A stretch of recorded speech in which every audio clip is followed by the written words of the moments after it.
energias interiores, como espíritos que somos, vivenciando nossas experiências terrestres, nós estamos aqui, mais uma vez, amparados por nossos irmãos da espiritualidade, que já muito aqui se encontram, prepararam esse ambiente para nos receber com todo carinho, sabedores que são das nossas necessidades, dos nossos problemas, eles sempre atentos a isso, nos envolvem, nos assistem, nos amparam.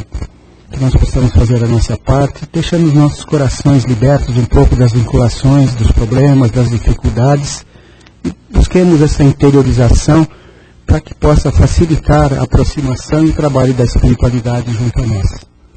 Nós cumprimentamos os nossos irmãos que possam estar nos assistindo pela internet e convidamos também, de onde eles estiverem, dentro do possível, que possa estar conectado nessa sintonia de paz, de harmonia, durante esses minutos que nós vamos passar aqui de aprendizado. Se alguns dos nossos irmãos estiverem com celulares ligados, que possam, por favor, deixar pelo menos uma função de vibração, para não atrapalhar os nossos momentos de vibração e da palestra, por favor. As informações são as nossas informações de sempre. Nós temos trabalho a semana inteira nessa casa. E aumentando cada vez mais, graças a Deus.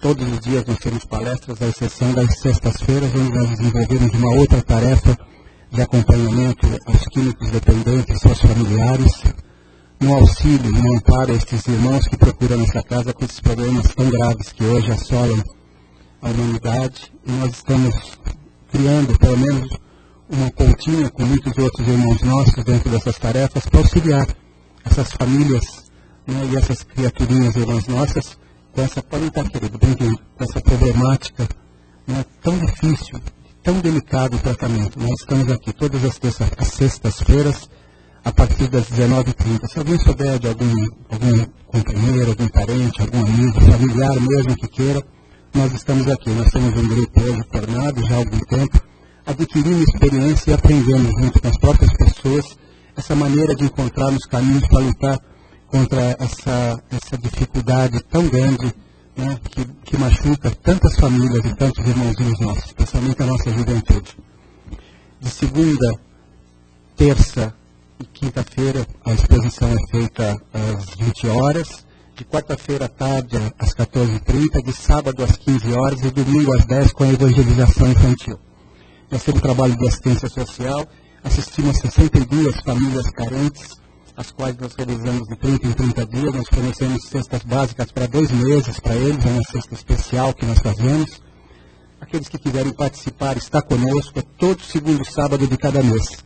Sejam bem-vindos. Nós também pedimos a colaboração, aqueles que puderem dispor de algum alimento, nos trazer, é sempre bem-vindo, porque compõe a nossa cesta, diminui o nosso investimento nessa área. De sábado nós temos também um lanche que é feito todos os sábados, né, por volta das 18 horas, após determinado trabalho que nós temos. Nós saímos às 18 horas para entregar lanche.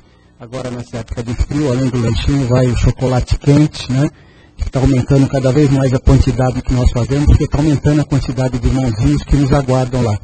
E a gente sabe, nesse frio, se a gente puder levar uma roupinha, um cobertor, o alimento, um pouco do nosso coração, que é muito importante, queridos. O nosso sorriso, o nosso abraço, a nossa palavra de consolo, eles se sentem um pouco mais amparados, envolvidos. É um trabalho para os meninos que foi o Daniel, quem está liderando esse trabalho ao sábado, junto com outros companheiros. Serão bem-vindos, queridos. Para nós o importante é as pessoas estarem conosco. Nós já temos uma escala pronta, as pessoas já preparam o lanchinho, já traz cada sábado né, na escala. Aqui é preparado o chá, que nós temos aqui na nossa horta, agora que nós colhemos aqui as nossas ervas cidreiras, as nossas hortelãs, né, junto com o chazinho, o chocolate quente, aquele lanchinho, né, e o nosso coração junto com essa tarefa. Aqueles que quiserem participar conosco, são bem-vindos, queridos. Nós temos um evento que nós estamos anunciando e pedindo aqui, agora no dia 27 de maio, né, desse mês, nós vamos realizar em conjunto com a COTIC um bingo beneficente, em favor da nossa instituição e para esta instituição, que é uma instituição que nós estamos junto com elas, estamos nos tornando parceiro, e a gente acalenta o sonho de nos tornarmos parceiros efetivos, quem sabe no futuro muito próximo. A dona Margarida cuida, nas 3 unidades que ela tem aqui em Santana, na Zona Norte, de mais de 70 crianças extremamente com problemas, com dificuldades, doentes. Algumas crianças são colhidas através da delegacia do juízo da vara de menor, crianças de alto risco, que são maltratadas, são abandonadas, são violentadas às vezes. Um mês atrás, nós recolhemos lá nessa instituição 8 criancinhas, sabe? Coisa mais linda. A gente se envolve, se emociona, e quando a gente está se envolvendo com essa atividade, a gente percebe a grandeza dessa obra que essa senhora, ao lado de outras pessoas, faz com tanta dedicação e amor. Então, venham participar conosco, queridos. O bingo não é pelo preço, é R$25 a participação. Tem direito à comidinha, a pizza, nós vamos fazer uma série de coisas gostosas, refrigerante, águas à vontade, e tem direito ainda às cartelinhas do bingo. O importante é estarem vindo para estarem participando conosco.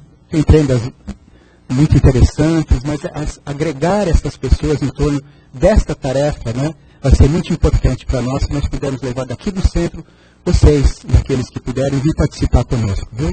Sejam bem-vindos, queridos. Então, eram esses os recados que a gente tem para dar. As nossas escolas continuam abertas, para receber aqueles que já estão fazendo o curso. E de sábado à tarde aqui nós temos um curso preparatório. Esse curso pode ser frequentado por qualquer pessoa que chegue, independente da sua formação, que é para justamente começar a envolver a pessoa no conhecimento da doutrina. Depois, no primeiro, segundo e terceiro anos, serão consequências disso.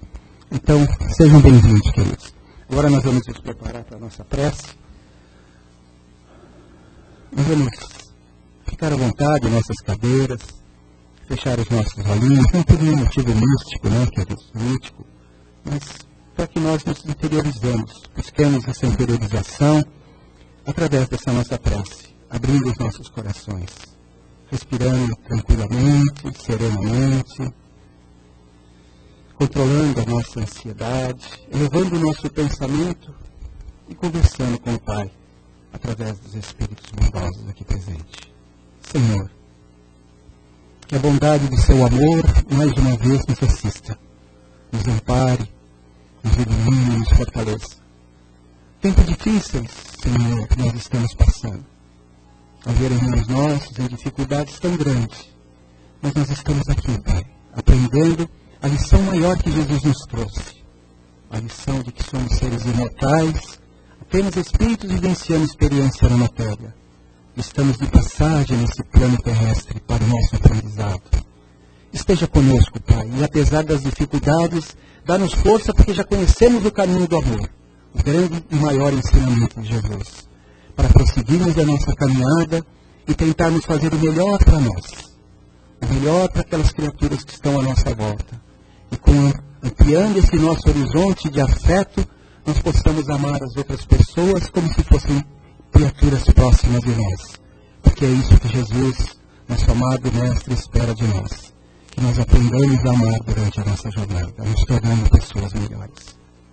Assim, mais serenos, tranquilos, vamos reabrindo os nossos olhos, voltando para esta sala, deixando-nos envolver por essas emanações de paz e de amor, com muito carinho. Vamos abrir os nossos olhos, vamos envolver o nosso querido irmão José, que fará por nós a exposição desta noite, nos falando de uma lição extremamente delicada e importante, que implica na responsabilidade de cada um de nós, sejamos ou não pais, que é a questão dos pais e filhos, nessa nossa relação profunda que nós temos, com os nossos familiares. Seja bem-vindo, meu irmão. Que Deus te abençoe mais uma vez nas suas palavras.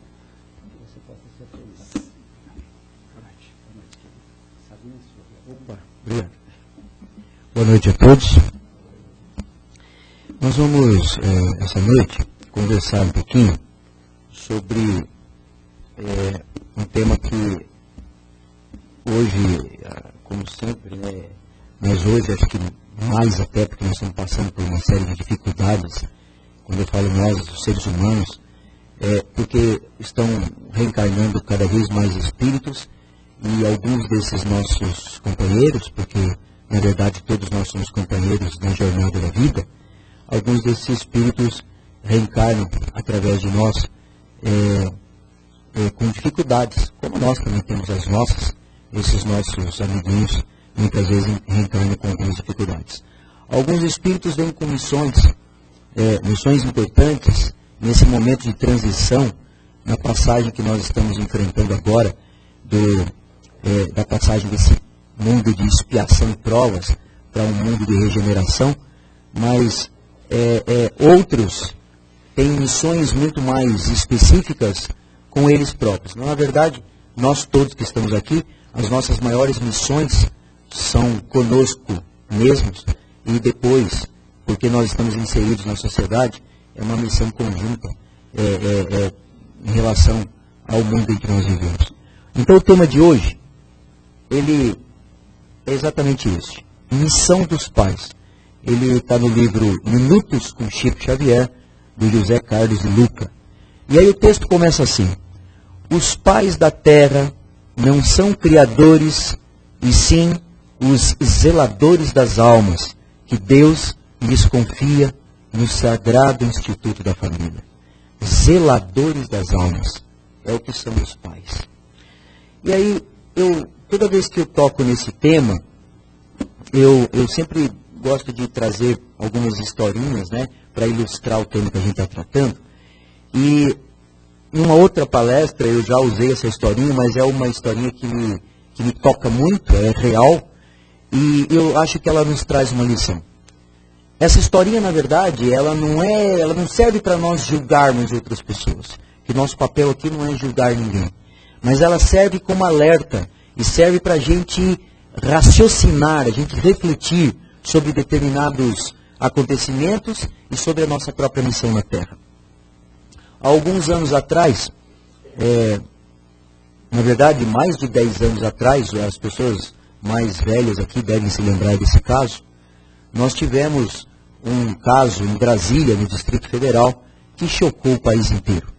E ele até hoje é usado, nos meios jurídicos, é usado como uma peça de estudo, até por conta dos reflexos jurídicos que isso teve.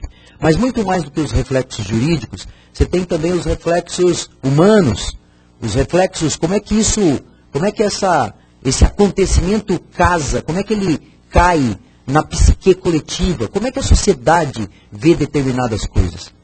Eram 5 jovens, jovens mesmo, um deles era menor de idade, inclusive. 5 jovens de classe média de Brasília, no Distrito Federal. Os pais de todos eles eram pessoas que não eram pessoas pobres no exato sentido da palavra, eram pessoas de classe média alta. Um dos meninos era filho de empresário, pequeno empresário ou médio empresário. É difícil às vezes a gente estabelecer essa parametrização, mas eram pessoas que tinham alguma força econômica e social. Não eram pessoas simplesinhas. Eram pessoas que tinham uma força econômica e social e que tinham inclusive algum poder. Esses meninos, na madrugada de um determinado dia de 1997, portanto, há mais de 15 anos, né? Esses meninos estavam voltando para casa de madrugada e eles se depararam com um ser humano, uma pessoa, um indígena, que estava lá em Brasília por conta de um acontecimento daquela época. E ele estava lá, não tinha onde dormir, e ele dormiu no ponto de ônibus. E esses meninos estavam voltando de alguma festa na madrugada e, ao que consta, estavam entediados. Eles se sentiam entediados. E um deles tinha nas mãos uma garrafa com álcool. E eles viram a pessoa deitada lá no ponto de ônibus, dormindo na madrugada, e eles resolveram fazer uma brincadeira. Foi assim que foi registrado nos autos do processo que tratou do caso. Disseram que foi uma brincadeira. Uma brincadeira com consequências terríveis, porque o rapaz, o indígena Pataxó, né, a tribo indígena Pataxó, é uma tribo indígena da região da Bahia, do sul da Bahia. Inclusive agora também estão envolvidos com uma outra situação aí. Mas o fato é que aquele rapaz estava ali dormindo e ele não acordou mais. Porque os meninos resolveram brincar de tocar fogo nele. E jogaram álcool no rapaz, e um deles lá riscou o palito de fósforo 95% do corpo dessa pessoa foi queimado. Os meninos eram todos entre 18 e 19 anos de idade, na época. Hoje, por conta do tempo já decorrido, alguns deles já estão na idade madura, são homens feitos. É claro que isso marcou sensivelmente a vida de todos eles, porque uma pessoa, um outro jovem que estava passando pelo local, anotou a placa do carro e comunicou uma viatura policial que por acaso passava por ali, e o fato é que às 8 horas da manhã do mesmo dia, a passagem de um dia para o outro, às 8 horas da manhã, estavam todos presos. Inclusive o menor de idade, um menino acho que de 16 anos de idade. Os outros todos na faixa de 19, 18 anos de idade.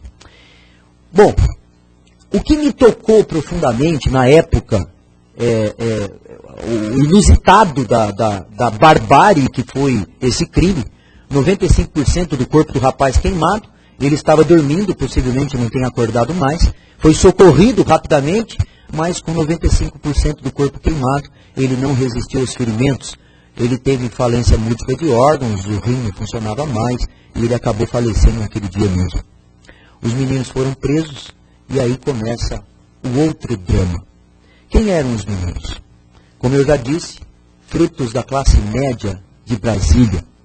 O pai de um dos meninos, de 19 anos de idade, era um juiz federal.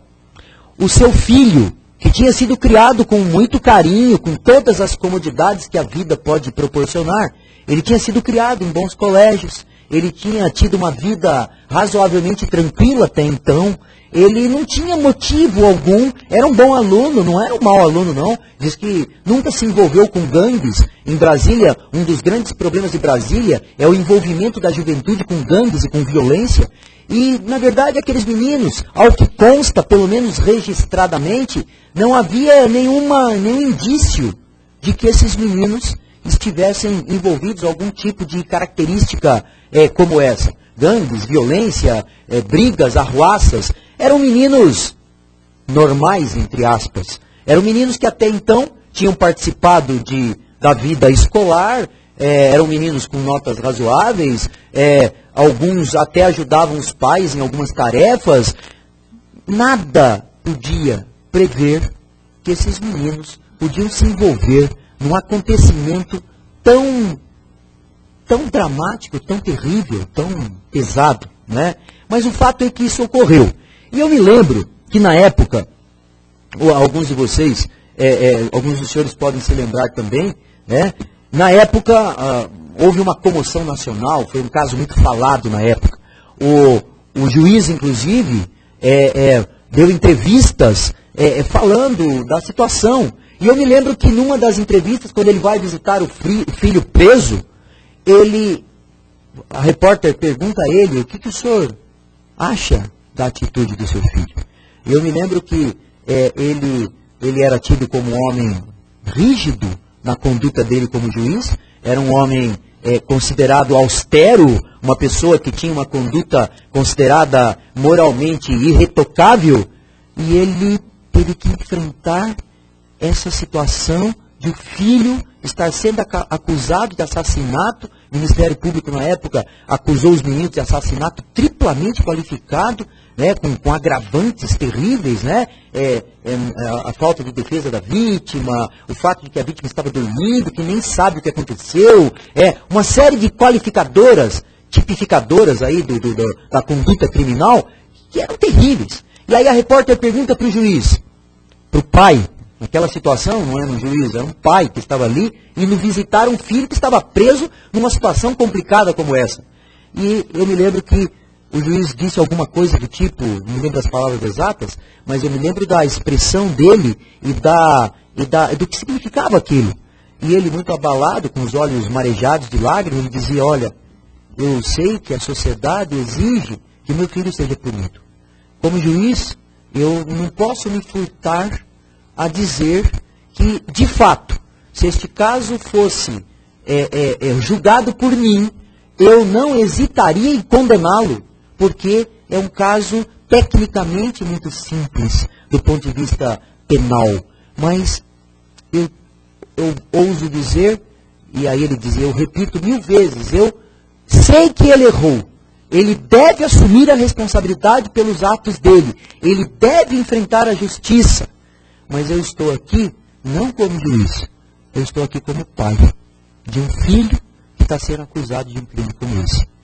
E a gente percebia nas palavras daquele pai que ele estava intimamente enfrentando uma situação muito terrível.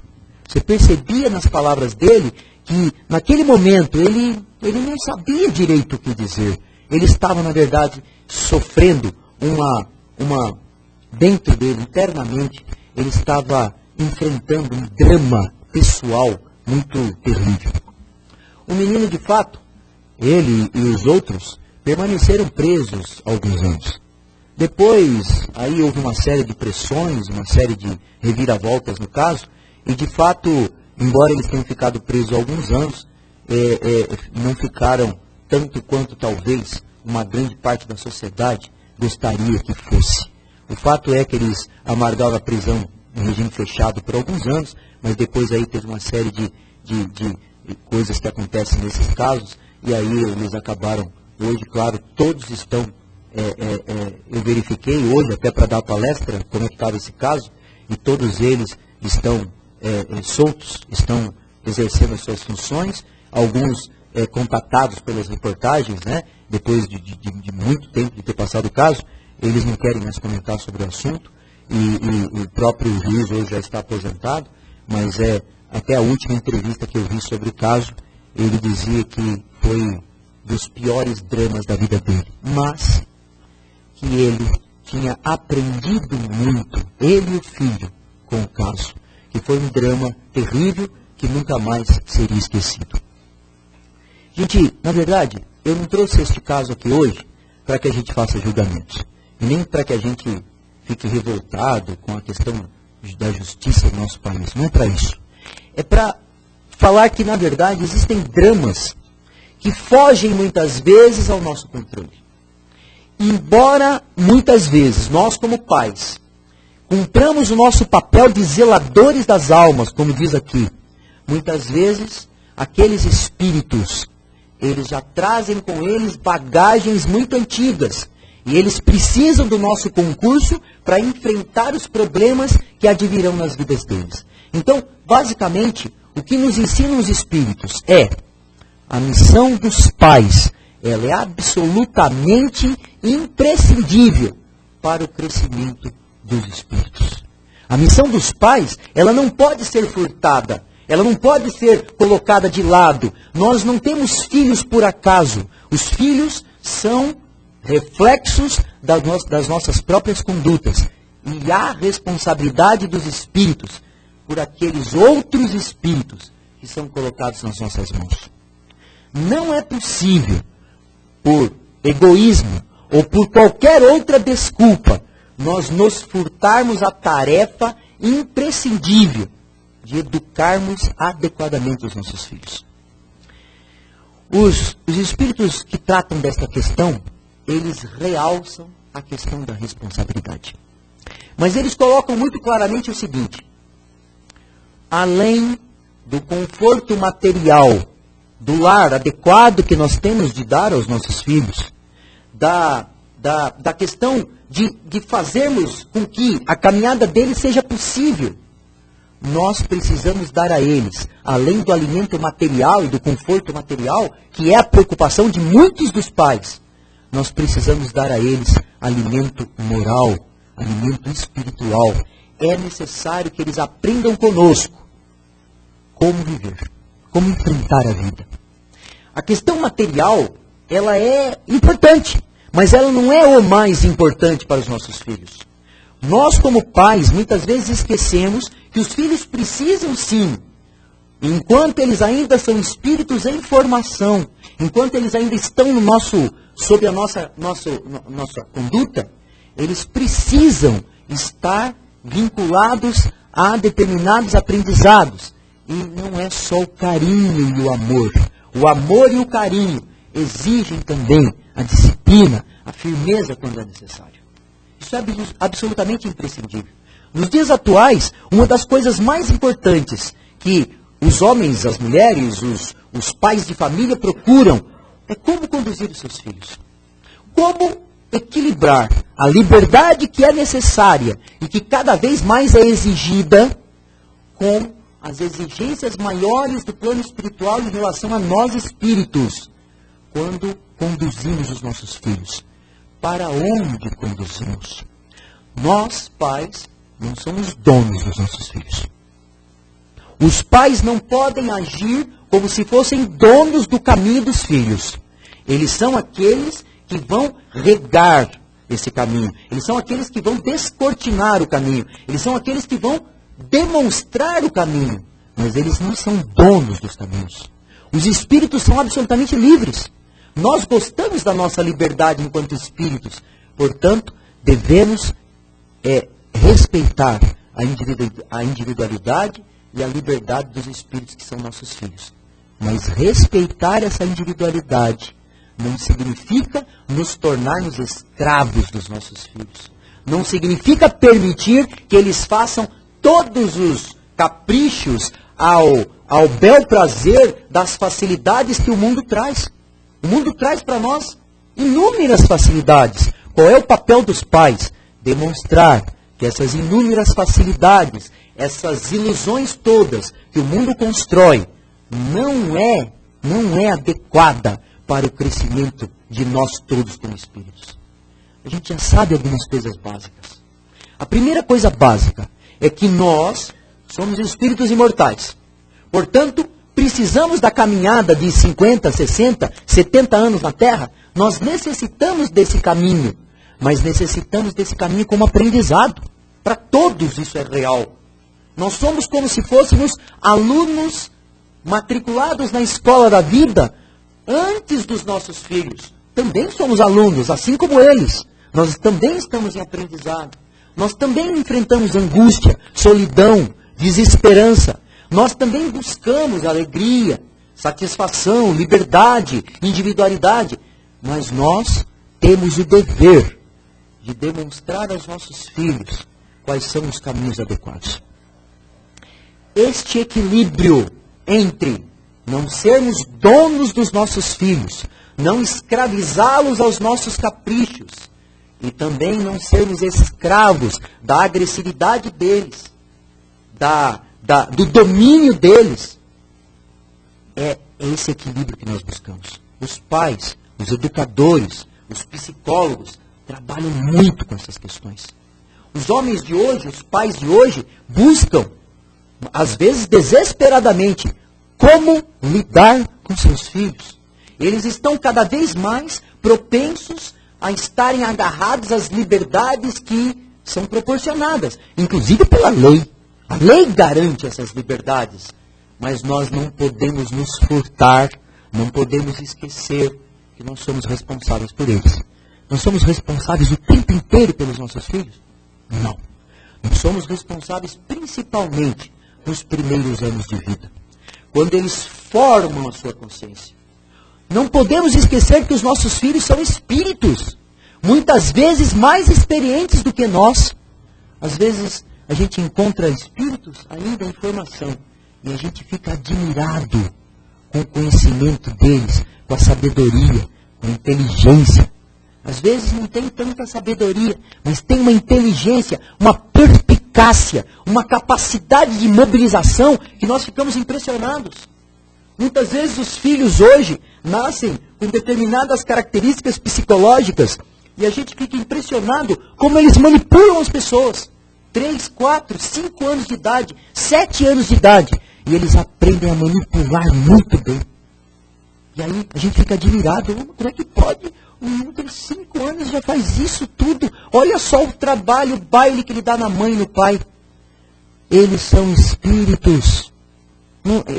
A vestimenta dele, enquanto ele é pequeno, 5, 6, 7 anos de idade, é a vestimenta carnal. Mas por trás daquela vestimenta, e a gente se esquece disso, por trás daquela vestimenta existe um espírito muito bem formado, por vezes muito mais experiente do que nós.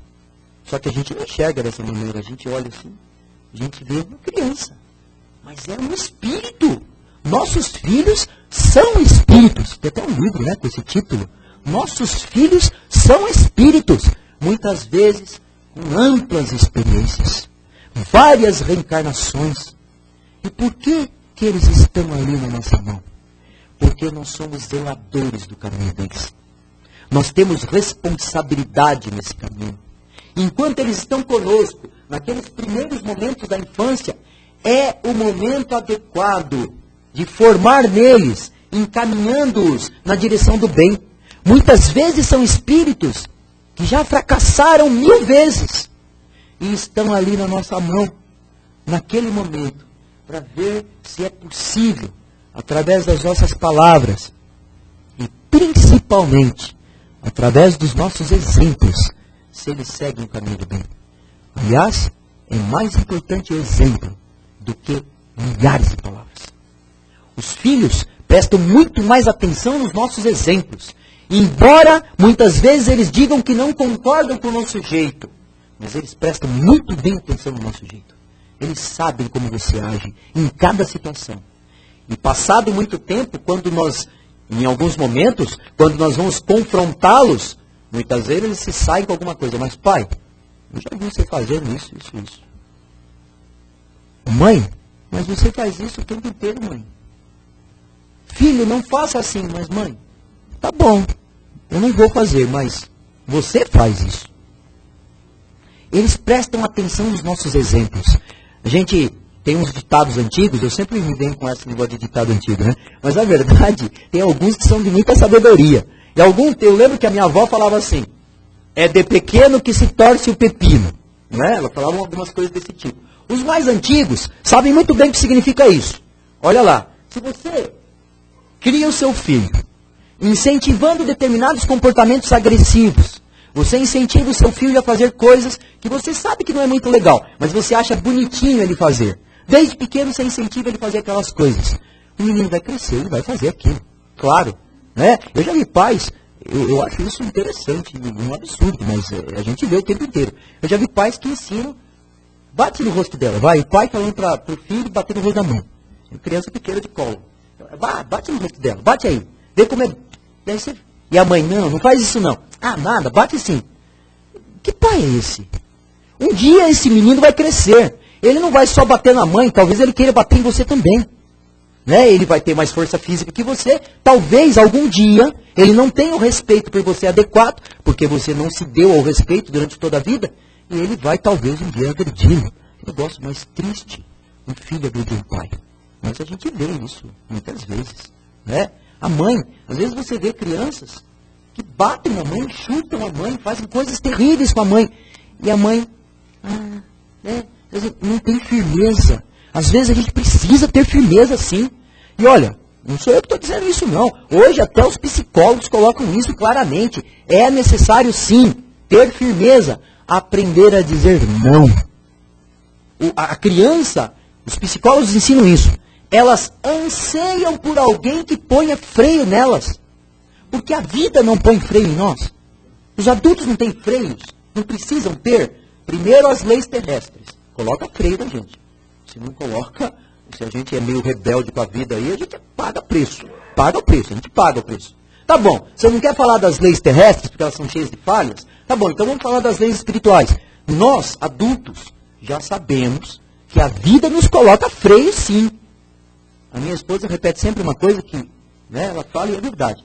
Assim, você não vai pelo amor, você vai pela dor. De um jeito ou de outro, nós somos constrangidos a caminhar na direção da luz. De uma forma ou de outra. Às vezes é pela dor. A criança também é a mesma coisa. Desde pequeno, quando ela é formada nos princípios já, amor sim, claro. Carinho sim. As coisas materiais que ela precisa, que ela necessita para se desenvolver. Mas também rigor moral, saber dizer não no momento adequado, saber quando uma coisa é errada e dizer que aquilo é errado. E principalmente o exemplo. Filho, você já viu o pai fazendo desta maneira? Então, por favor, não haja assim. Os meninos, eles aprendem essas coisas. Eles estão ansiosos muitas vezes para compreender como é um caminho na direção do bem. Só que a gente se perde nesse caminho. Como todos os espíritos. A gente, que eu digo, nós todos aqui encarnados, a gente muitas vezes erra, perde a calma, faz besteira. E às vezes a gente olha, quando a gente faz a autoanálise, e fala assim, puxa vida, eu perdi a paciência na frente do meu filho. Eu discuti com a minha esposa na frente do meu filho. Eu disse coisas desagradáveis. Eu chamei a atenção da minha esposa na frente dele, quando ela estava corrigindo ele. O que eu fiz com a mãe? Eu tirei a autoridade da mãe. Isso vai causar problemas, claro. Isso, de uma forma ou de outra, com o tempo, vai causar problemas. Então, o que os espíritos colocam claramente? É o espírito encarnado como pai ou mãe, responsável por aqueles espíritos que são colocados na sua mão. E aí, a gente volta ao caso anterior. Puxa vida, mas às vezes, a gente faz tudo certo. A gente cria o filho com todo carinho, com todo amor, mas ele se desvia do caminho. A nossa responsabilidade enquanto espíritos pais, mais velhos, mais experientes, é fazer aquilo que o filho necessita. Não é o que ele quer, é o que ele necessita. Deus também faz assim conosco. Nem tudo que nós pedimos, ele nos dá. Aí, tem gente que até diz, né? Ainda bem que ele não nos dá tudo que nós queremos. Com o filho é a mesma coisa. Muitas vezes, nós não daremos a eles tudo que eles querem, mas nós daremos a eles tudo que eles necessitam. E aí, mesmo que nós façamos tudo certo, e aí às vezes, muitas mães, e a gente tem exemplos disso em todas as famílias, inclusive na minha, filhos nos quais você se dedicou completamente, você deu tudo, pelo menos da maneira que você achava adequado, mas esses meninos se desviaram do caminho. E aí você fica se sentindo, eu já vi mães, inclusive da minha própria família, perguntando assim, como foi que eu errei? Os espíritos, nós pais, perguntamos isso muitas vezes. Onde foi que eu errei? Às vezes você não errou em nada. Aquele espírito é um espírito que já trouxe uma bagagem com ele de outros planos. Ele tem determinadas tendências. E embora muitas vezes nós, com todo o amor do coração, a gente queira plasmar neles determinados comportamentos, determinadas condutas, determinadas formas de pensar e de enxergar o mundo e os homens, os espíritos que reencarnaram conosco, muitas vezes esse espírito, a tendência dele é como um imã, atraindo ele para outras coisas. Nós todos sabemos que os espíritos são atraídos por aqueles que lhes são afins. Nós todos somos assim. A gente é atraído por aquele que é semelhante a nós. Às vezes, aquele espírito que reencarnou com você, como seu filho, por razões que muitas vezes nós desconhecemos, ele precisou do seu amparo, do seu carinho, do seu amor, da sua disciplina, da sua firmeza. Mas, mesmo assim, ele se desviou desse caminho. Você é responsável por ele o tempo inteiro. Você é responsável por ele. Você é responsável de acordo com a sua própria conduta. Há momentos em que ele vai ter que se defrontar com o caminho que ele escolheu. Alguns filhos dizem assim, eu não pedi para nascer. Engano seu, rapaz, você pediu sim. Todos nós pedimos para nascer ou almejamos essa chance de renascer para a gente poder trabalhar os nossos problemas internos. Todos nós. Todos nós. Então, o menino que está lá, o adolescente, que muitas vezes é difícil, e aí ele diz assim, ah, mãe, pai, eu não pedi para nascer. Isso não é problema meu. É sim. As escolhas que você faz é problema seu, sim. As escolhas que o filho faz, independentemente da educação que lhes é dada, é a escolha dele. E ele vai ter que arcar com as consequências dos seus atos. Nós não temos que arcar com as nossas? É claro que isso para uma mãe é duro de... Meu Deus, meu filho. Você vê, né? Os pais, a mãe, o amor de mãe é um amor absolutamente incomensurável mesmo, né? Você vê nas filas para entrar nas penitenciárias, você vê fila de mulheres. Os homens, normalmente os espíritos homens, pais, irmãos, muitas vezes eles se afastam. Ah, eu dei tudo para esse menino, eu ensinei o caminho do bem, eu ensinei para ele honestidade, eu ensinei blá blá blá blá blá, e ele se desviou. Eu não quero mais vê-lo,